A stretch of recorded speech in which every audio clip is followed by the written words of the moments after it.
یہ واقعہ ایک سعودی نوجوان کا ہے۔ یہ اپنی زندگی سے مطمئن نہیں تھا۔ اس کی تنخواہ صرف 4000 ریال تھی۔ شادی شدہ ہونے کی وجہ سے اس کے اخراجات اس کی تنخواہ سے کہیں زیادہ تھے۔ مہینہ ختم ہونے سے پہلے ہی اس کی تنخواہ ختم ہو جاتی اور اسے قرض لینا پڑتا۔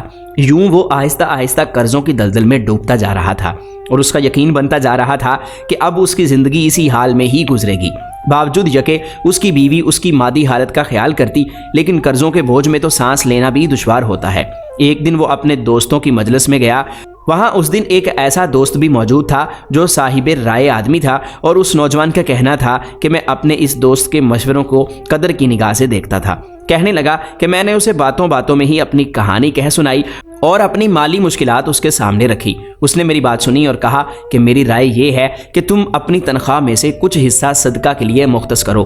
اس سعودی نوجوان نے حیرت سے کہا، جناب مجھے گھر کے خرچے پورے کرنے کے لیے قرضے لینے پڑتے ہیں اور آپ صدقہ نکالنے کا کہہ رہے ہیں۔ خیر میں نے گھر آ کر اپنی بیوی کو ساری بات بتائی تو بیوی کہنے لگی، تجربہ کرنے میں کیا حرج ہے، ہو سکتا ہے اللہ جل شانہ تم پر رزق کے دروازے کھول دے۔ کہتا ہے کہ میں نے ماہانہ 4000 ریال میں سے 30 ریال صدقہ کے لیے مختص کرنے کا ارادہ کیا اور مہینے کے آخر میں اسے ادا کرنا شروع کر دیا۔ سبحان اللہ، قسم کھا کر کہتا ہوں میری تو حالت ہی بدل گئی۔ کہاں میں ہر وقت مالی ٹینشنوں میں اور سوچوں میں رہتا تھا اور کہاں اب میری زندگی گویا پھول ہو گئی تھی، ہلکی پھلکی آسان۔ قرضوں کے باوجود میں خود کو آزاد محسوس کرتا تھا۔ ایک ایسا ذہنی سکون تھا کہ کیا بتاؤں۔ پھر چند ماہ بعد میں نے اپنی زندگی کو سیٹ کرنا شروع کیا، اپنی تنخواہ کو حصوں میں تقسیم کیا اور یوں ایسی برکت ہوئی جیسے پہلے کبھی نہیں ہوئی تھی۔ میں نے حساب لگا لیا اور مجھے اندازہ ہو گیا کہ کتنی مدت میں انشاءاللہ قرضوں کے بوجھ سے میری جان چھوٹ جائے گی۔